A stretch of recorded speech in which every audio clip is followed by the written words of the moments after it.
Bueno, eh, muy buenos días. El día de hoy vamos a estar dando desarrollo a una charla basada en un paper publicado en la revista Radiographic denominado Evaluación del trayecto glenoideo mediante las imágenes en la inestabilidad anterior del hombro, fundamentos y guías paso a paso. Aquí les dejo el DOI para el que quiera profundizar más en el artículo y estos fueron los autores. Mi nombre es Rodrigo Paz y voy a estar dando el desarrollo pues, del paper. A manera de introducción, la luxación anterior del hombro es la inestabilidad articular en los seres humanos más frecuente y más común. Se estima que aproximadamente del 1 al 2% de toda la población va a presentar un episodio de luxación. Y de este porcentaje, digamos, el 95% va a ser luxaciones anteriores del hombro. De este 95% en la población total, se estima que presentan recurrencia del 20 al 48%, y esta recurrencia aumenta hasta un 60% en pacientes menores de 20 años. Las fracturas posterolaterales por impactación del húmero sobre lo que sería el reborde glenoideo se llama la lesión de Hill-Sachs y por sí sola se presenta en el 94% de todas las luxaciones anteriores. Asociado a esto, también hay otro compromiso pero esta vez de lo que sería el reborde glenoideo anterior y que se denomina como lesión de Bankart, que puede ser con o sin fractura, y este se presenta hasta en el 86%. Y juntas, combinadas, digamos, estas dos tipos de fractura, se presentan en el 81% de lo que son todas las luxaciones anteriores del hombro, y a este porcentaje, cuando se presentan, o a digamos, esta presentación de las luxaciones anteriores del hombro, cuando se presentan de manera conjunta, se denominan lesiones óseas bipolares. El concepto de vía glenoidea generalmente se ha desarrollado en las últimas, un poquito más de las últimas 2 décadas y trata de predecir, digamos, el riesgo de lo que sería el compromiso posterior de la cabeza humeral y que puede comprometer o puede favorecer a lo que serían las luxaciones recurrentes. Pues acá vemos como manera de representación una radiografía frontal de un paciente con una luxación anterior del hombro y vemos cómo hay pérdida total de la congruencia articular con un desplazamiento anterior del hombro y al paciente se le realizó la reducción cerrada. Posterior se le realizó una tomografía y vemos en un volumen óseo, en un plano axial, vemos cómo hay un defecto bien laminar de lo que sería la región anterior de la glenoides y vemos como en un plano un poco más superior a nivel de lo que sería la apófisis coracoide, vemos como hay un defecto amplio en lo que sería la región posterior y lateral de lo que es la cabeza glenoidea. Este patrón, digamos, que se considera pues el patrón bipolar cuando se presentan las dos lesiones, tanto la lesión que representa o que compromete el borde anterior de la glenoides como la lesión que compromete el borde posterior o posterolateral más bien de lo que es la cabeza humeral. Con respecto a lo que sería el mecanismo de las lesiones bipolares, que implican todas las que son las inestabilidades del hombro, se considera que la posición del hombro para que este mecanismo o para que la luxación anterior del hombro se desarrolle, sea provocada, el paciente tiende a tener el hombro en lo que sería la posición de Haber, en un rango máximo de lo que sería la posición de Haber. Y esta posición no es más que la abducción del hombro o la separación de lo que sería el hombro de lo que es la línea media y una rotación externa de rango final, lo que podríamos comentar. Y con respecto a lo que sería o a lo que está implicado en lo que es la impactación sobre la región glenoidea anterior, va a depender pues del grado de inclinación que posea el paciente cuando ocurre el traumatismo y de lo que sería la fuerza que está directamente implicada en lo que sería el proceso. Lo que se ha mencionado últimamente es que no solamente el mecanismo de lesión de lo que sería el reborde glenoideo está directamente relacionado con lo que es, digamos, las fuerzas o la fuerza de retracción después de lo que es la luxación anterior, porque normalmente eso es lo que se viene manejando, de que al retraerse, digamos, por la fuerza de los músculos y quizás de los movimientos del paciente, choca directamente sobre el reborde glenoideo, sino que también estudios que se realizaron realmente en el 2021 y unos un poco antes han demostrado que también una fuerza que se implica directamente sobre lo que sería el reborde glenoideo anterior también está directamente relacionada con lo que es la lesión. Acá vemos que lo que sería la lesión sobre el reborde glenoideo puede darse, digamos, de dos formas. Una forma, lo que es una fractura compresiva, como lo podemos ver en estas imágenes de tomografía en un plano axial, en volumen óseo, vemos como no hay, digamos, una fractura clara de lo que es o un desplazamiento óseo o un fragmento óseo de lo que es el reborde glenoideo anterior, pero vemos como este reborde glenoideo está francamente asimétrico con lo que sería la curvatura normal que presenta el reborde glenoideo. Y vemos otro caso de otro paciente o otro, digamos, otro tipo de lesiones de lo que es el reborde glenoideo, donde se evidencia un fragmento óseo libre en la región anteroinferior de lo que es la glenoide. Estos dos tipos de lesiones son los que están asociados con las luxaciones anteriores del hombro. Acá, pues a manera de ejemplificar, vemos lo que es un diagrama de lo que es la posición neutra, digamos, del hombro, como pues este se encuentra en su forma, digamos, anatómica, y vemos cómo a medida que se va separando del plano medial del cuerpo,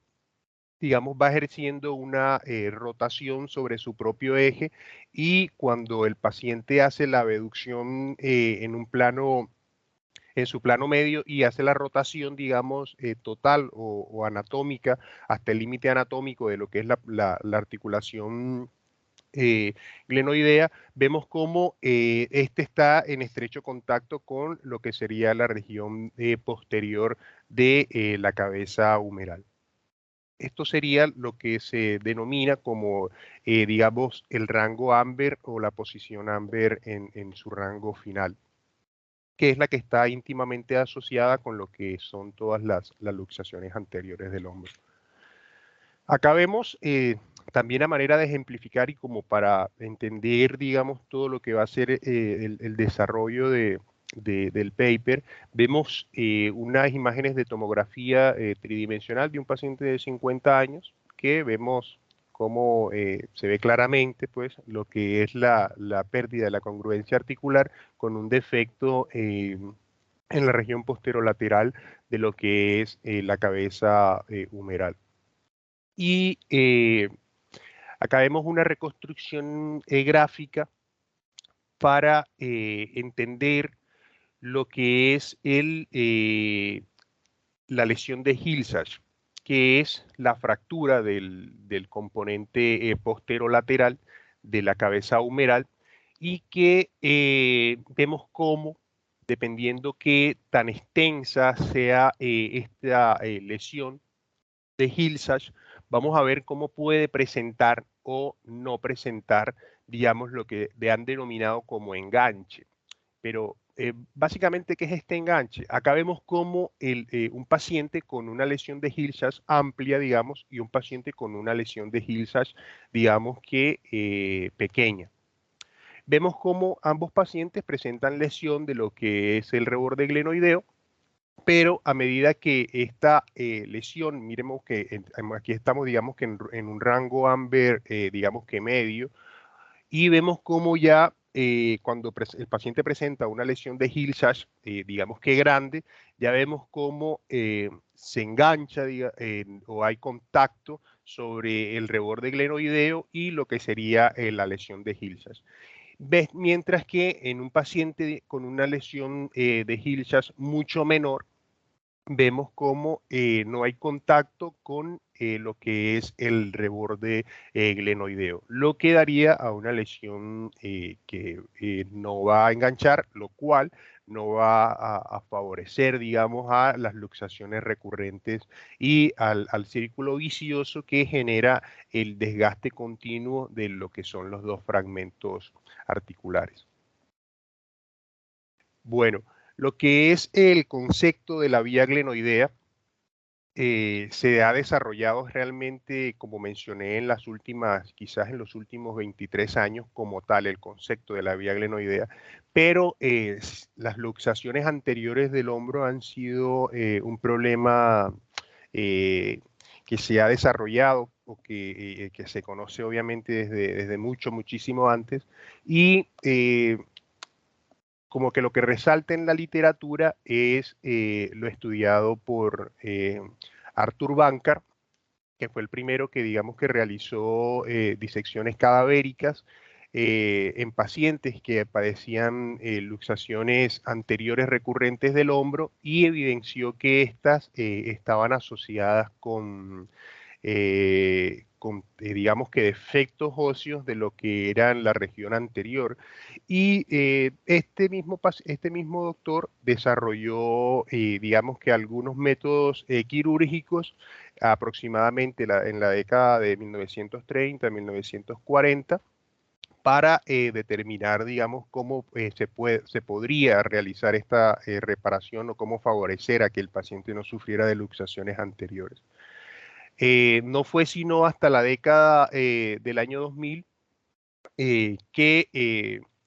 se consideró que no solamente o que no era suficiente la reparación ligamentaria de lo que era el reborde glenoideo para evitar que el paciente sufriera luxaciones anteriores, porque normalmente el tratamiento quirúrgico era con o un arpón, digamos, con sutura sobre el reborde glenoideo y este lo fijaban de manera oblicua sobre lo que era el hueso, la glenoides como tal. Pero vieron que esto tampoco servía y que los pacientes continuaban con lo que eran las luxaciones recurrentes. No fue sino hasta el 2007 donde Eiji Itoi, un traumatólogo japonés, comenzó a implementar lo que era la vía glenoidea. Y básicamente el concepto de vía glenoidea, perdón ahí por el error, no es más que la zona de la cavidad glenoidea que está en permanente contacto con lo que es la cabeza humeral durante todos los movimientos de la posición Haber hasta su extensión horizontal, como lo podemos ver en la imagen. Acá es una gráfica, también un diagrama, y vemos cómo esta es la región anterior del hombro y esta es la región posterior, esto sería medial, y esta sería la tuberosidad mayor.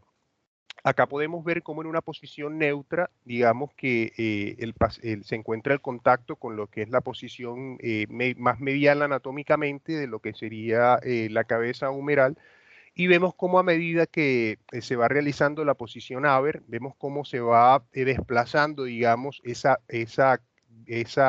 vía glenoidea eh, hasta tener casi contacto con lo que es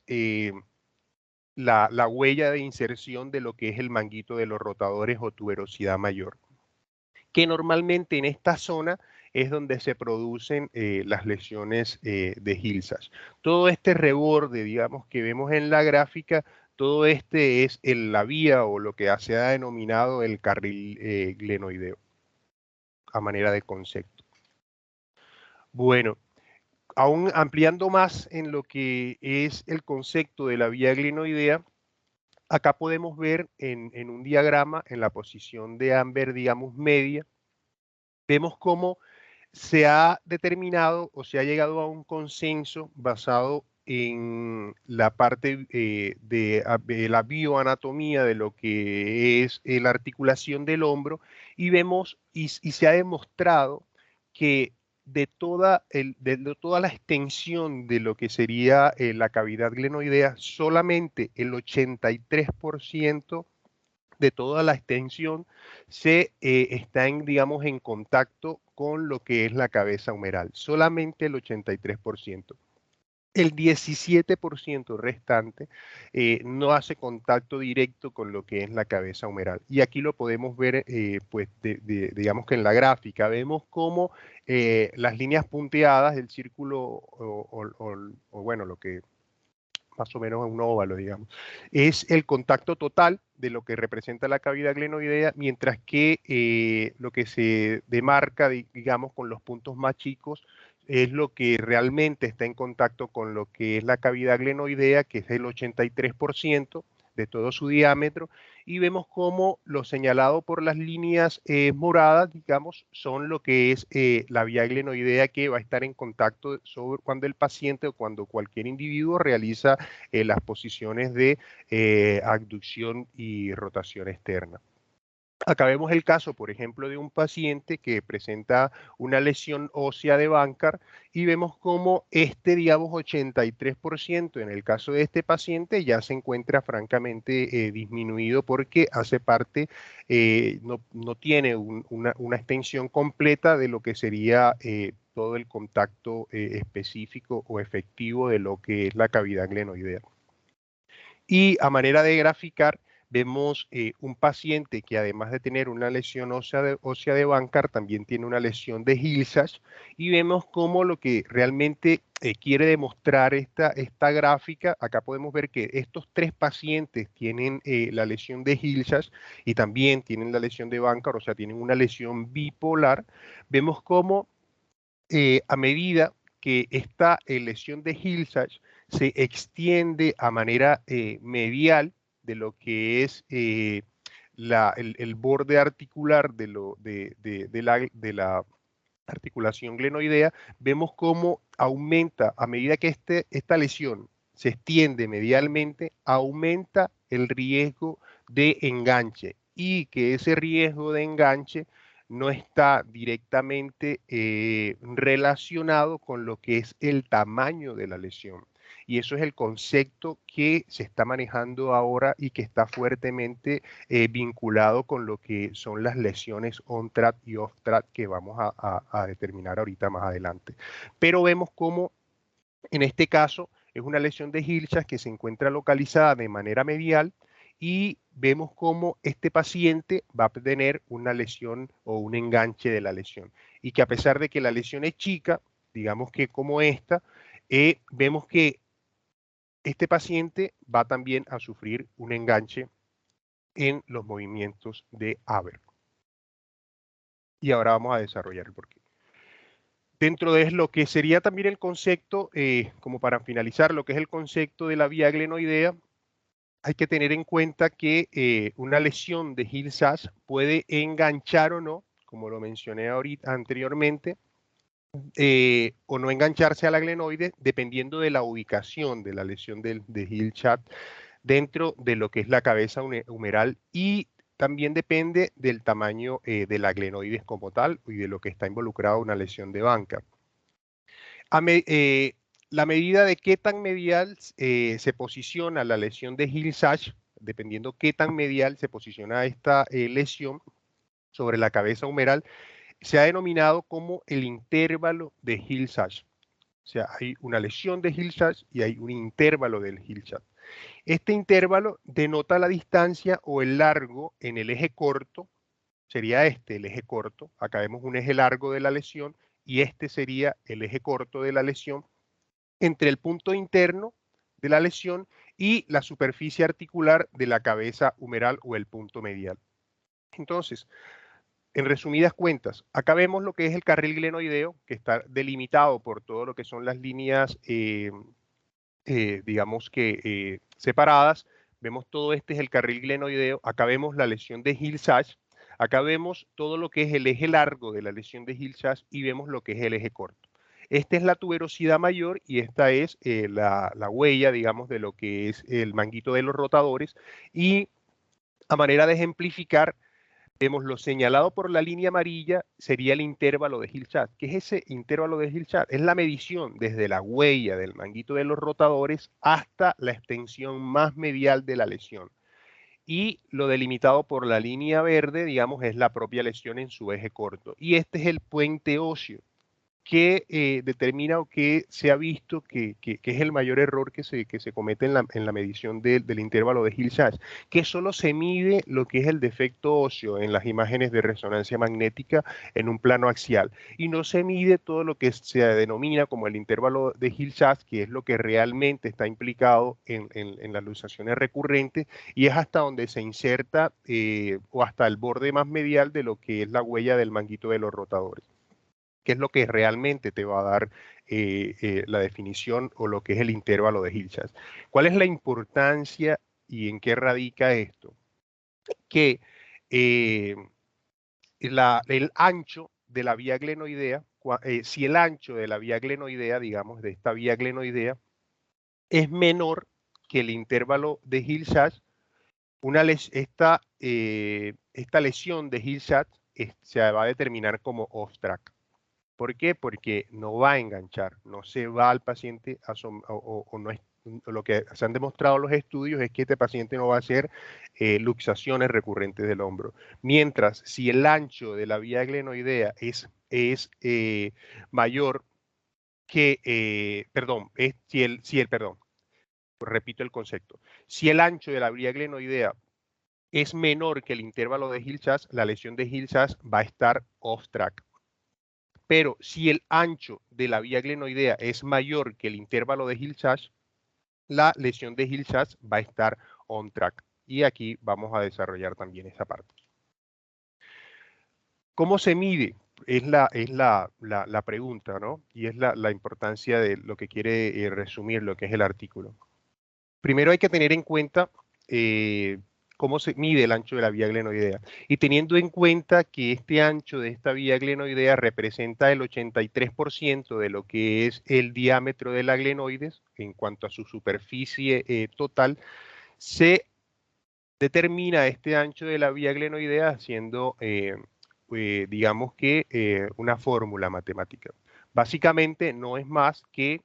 como es el 83%, se multiplica el diámetro total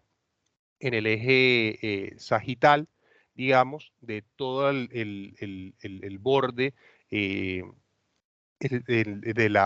los 2/3 inferiores de lo que sería la glenoides. Acá vemos la glenoides, que normalmente se ha determinado como en forma de pera, y el acromio, la apófisis coracoide, te va a determinar lo que es la región anterior de lo que es pues el hombro, y vemos cómo este se demarca haciendo un círculo que digamos que encaje de la mejor manera sobre lo que son todos los rebordes, tanto posterior como anterior, de los 2/3 inferiores de la glenoides. A ese, digamos, a ese círculo se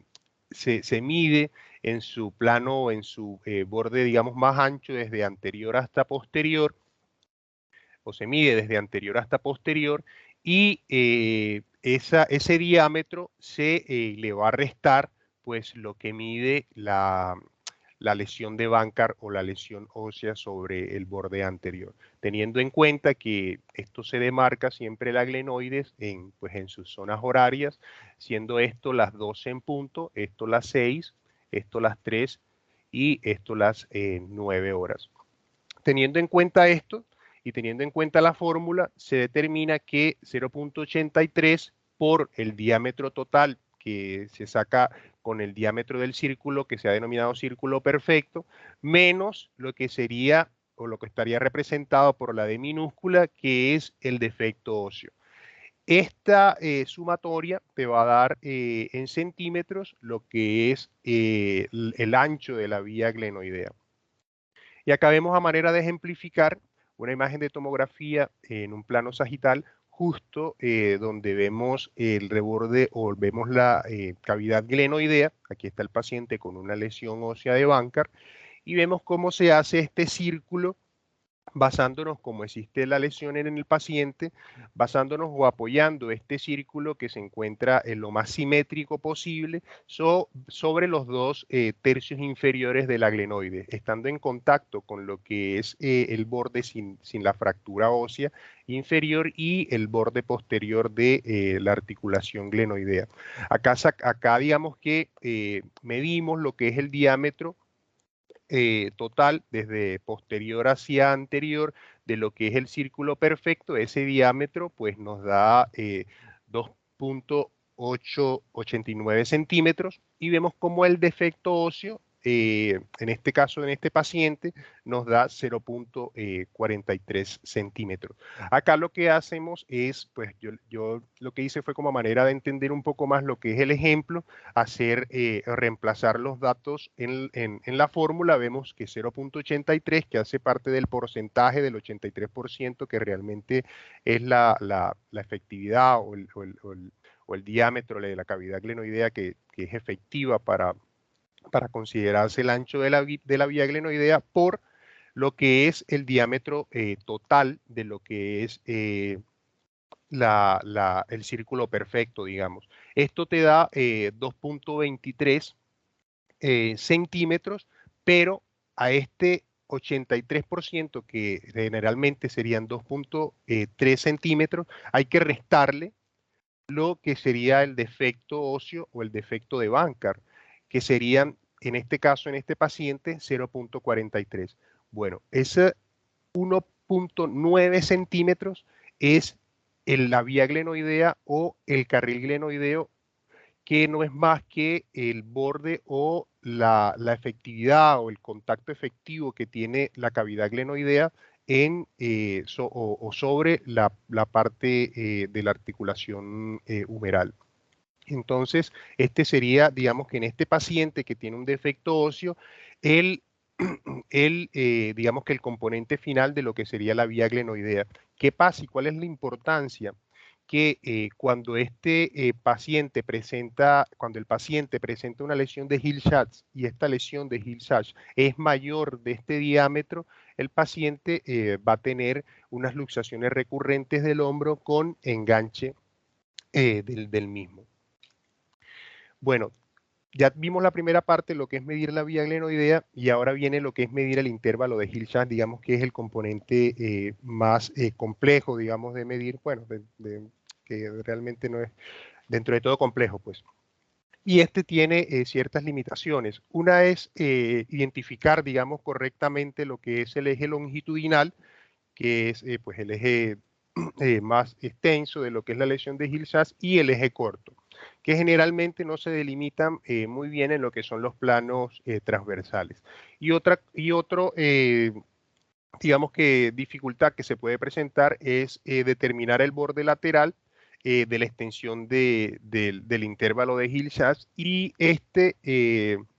está delineado por el borde medial de lo que es la huella del manguito de los rotadores, que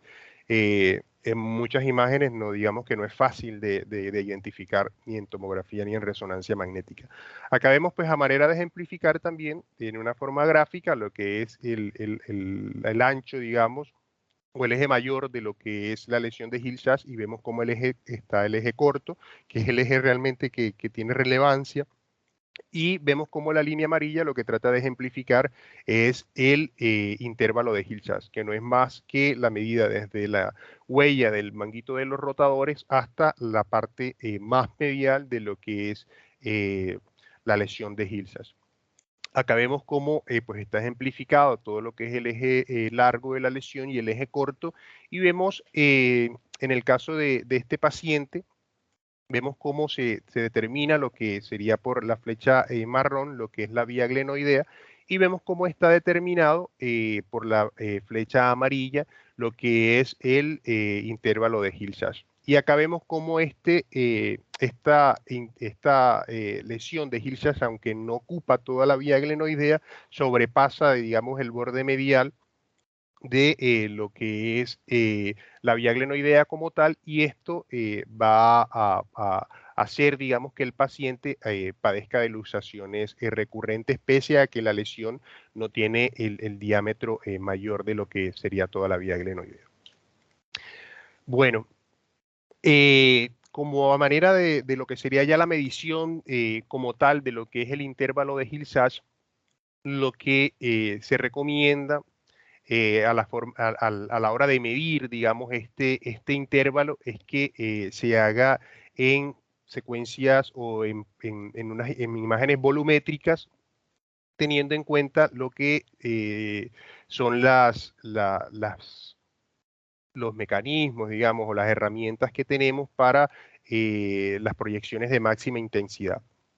Vemos que hay que tener en cuenta que, digamos que la articulación glenoidea tiene una forma de cúpula, y que lo que no necesariamente la región más medial de lo que es esta cúpula, que en este caso sería esta, no representa el borde más medial de lo que es en sí la articulación. Y esto es lo que tenemos que tener en cuenta, pues, a la hora de medir este intervalo. Por ejemplo, acá vemos cómo en proyecciones de máxima intensidad, vemos cómo se proyecta sobre lo que sería en imágenes coronales, vemos cómo se traza una línea sobre todo el eje central de lo que sería el hueso humeral, y vemos cómo en el plano sagital se traza también una línea en todo lo que sería el plano central de lo que sería el hueso humeral. Y acá vemos cómo se hace un punto central en lo que es la cabeza humeral, y ese punto central se centra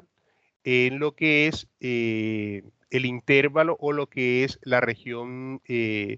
entre las dos tuberosidades, o lo que sería la corredera bicipital. Esto teniendo en cuenta, pues, la posición de la glenoides, ¿no? Y su porción, digamos que más medial.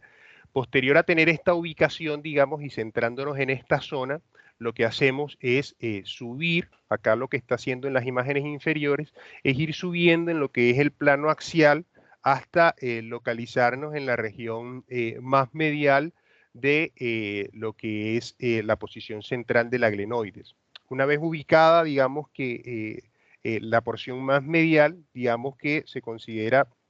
que es la primera fase. Una vez ubicados o llegados a esta fase, o a esta primera fase, lo que tenemos que visualizarnos, o a manera de graficar un poco mejor lo que sería la medición, parece complicado, pero realmente no es mayor cosa. Acá vemos cómo está este punto amarillo, no es más que la ejemplificación de lo que es el borde más medial de lo que es la lesión de Hill-Sachs, y el punto morado, digamos que es al punto donde debemos llegar, que es lo que representaría el intervalo de Hill-Sachs, y para llegar a este intervalo nos localizamos en el plano axial sobre esta zona, y vemos cómo a medida, o guiándonos por lo que sería la línea azul, o en el eje, digamos, que dividen los dos planos, tanto anterior como posterior, lo que sería la glenoides, nos vamos a ir rotando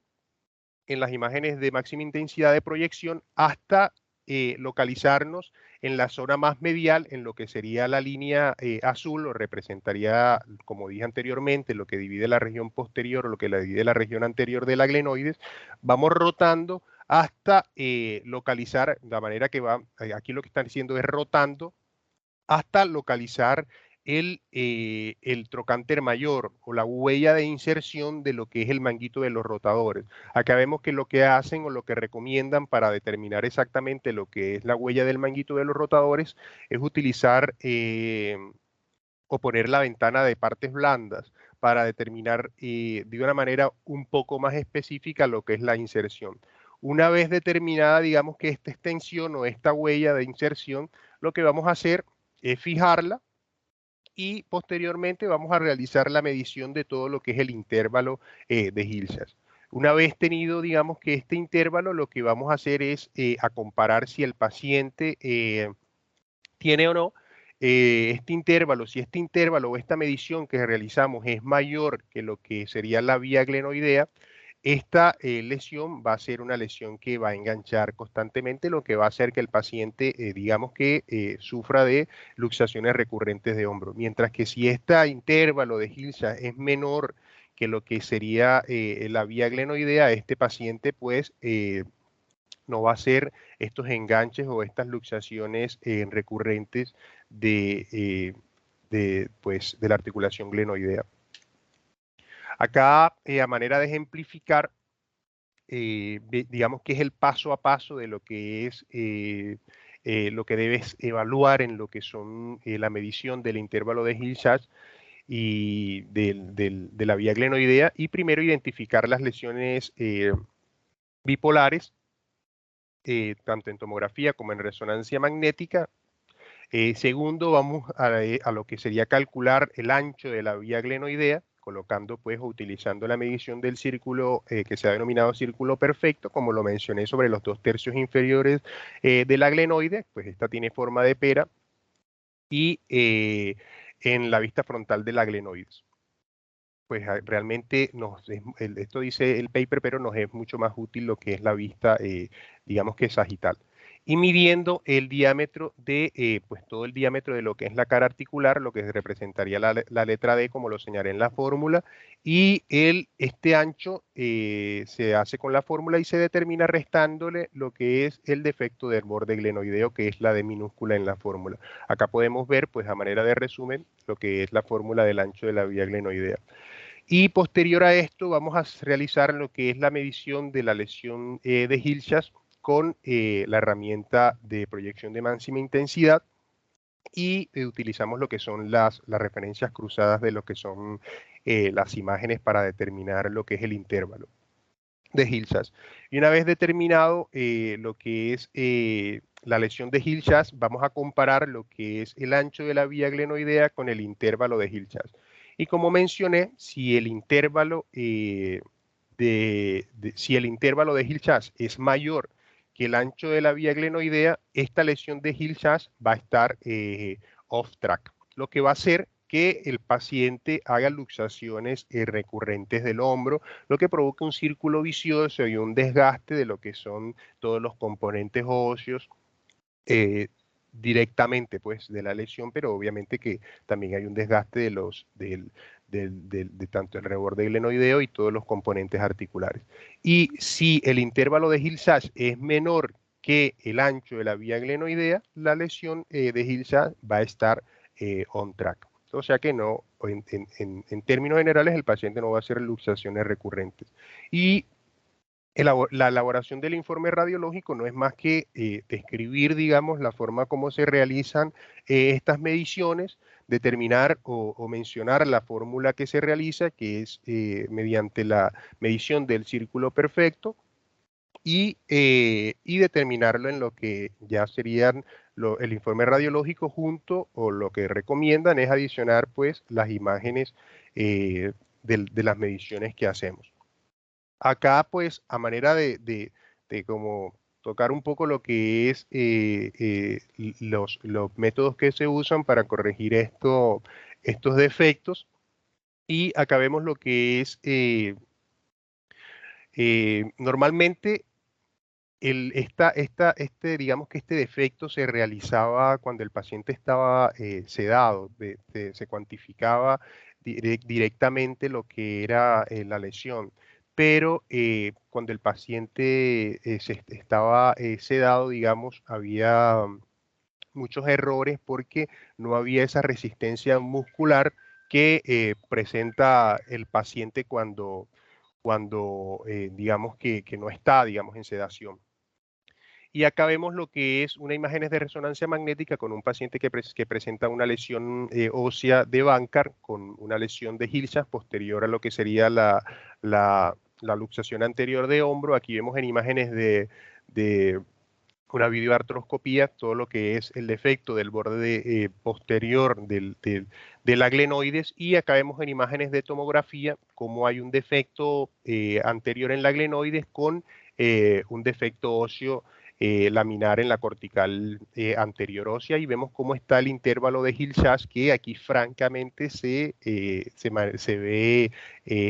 agrandado. A simple vista se ve que este paciente tiene un defecto que los propone o que lo predispone a realizar luxaciones recurrentes. Y acá vemos como una imagen de 3D, digamos, a manera de ejemplificar, vemos cómo este paciente presenta un gran defecto de lo que es la lesión de Hill-Sachs. Y pues, a manera de técnicas quirúrgicas, las reparaciones que se usan actualmente pueden combinar dos técnicas quirúrgicas o realizar una de ellas. Generalmente lo que hacen es combinar las dos técnicas, una técnica que se denomina Rempliance, bueno, no sé si así se dice, es una palabra francesa que implica llenar, digamos, que este defecto óseo de la lesión de Hill-Sachs con lo que sería el tendón del músculo infraespinoso. Lo que hacen es básicamente anclar lo que es el tendón del músculo infraespinoso y la cápsula articular a lo que sería el defecto óseo glenumeral posterior o lesión de Hill-Sachs, y listo. Y además suman también un anclaje anterior de lo que es el reborde glenoideo. Y otro que es el procedimiento de Latar-Gep, que es el que se aconseja mayormente para realizar, dado que se ha demostrado que reduce francamente lo que son las luxaciones recurrentes, pero es hasta cierto punto bastante invasivo, considero. Y así pues lo menciona la literatura, ya que este implica una transferencia de un injerto óseo de lo que es la apófisis anterior o la apófisis coracoide, y también implica lo que sería este injerto, digamos, sobre el defecto óseo. Acá podemos ver que este mismo paciente se realizó el procedimiento de Latar-Gep y se utilizó este fragmento óseo de la apófisis para sustituir este defecto óseo que presentaba en la glenoides. Y este mismo paciente, pues no, se le realizó también el rempliance o la sutura de lo que sería el músculo o el tendón del músculo infraespinoso junto con la cápsula articular sobre lo que es todo el defecto. Esto se ha demostrado que, digamos, es lo más efectivo para evitar las luxaciones recurrentes del hombro hasta los estudios que se han realizado en el momento. Y a manera pues de conclusión, la evaluación del trayecto glenoideo mediante la tomografía y la resonancia magnética, digamos que ayuda a estimar el riesgo de recurrencia en los pacientes que sufren luxaciones anteriores del hombro, y lo que son los estados on track, que sería, digamos, el estado estable o que no implicaría recurrencias, y el estado off track, que es el estado inestable de las lesiones de Hill-Sachs, junto al tamaño del defecto de la glenoide, tiene una ramificaciones o una franca importancia en lo que es la planificación del tratamiento. Y las imágenes de máxima intensidad de proyección que utilizan en las tomografías, en las secuencias volumétricas y las secuencias isotrópicas, también esta es una secuencia que se usa en base a lo que es la resonancia magnética, son secuencias que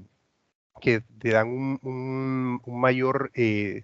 realmente son secuencias se determinan como eco cero, pero lo que lo hacen es dar una imagen más volumétrica de todo lo que es la parte ósea, y estas también se pueden utilizar para lo que es la evaluación precisa de lo que es el trayecto glenoideo. Pues acá está un poco de lo que fue la bibliografía que se usó como manera de complementar un poco lo que sería el desarrollo del tema. Bueno, eso es todo. Muchas gracias.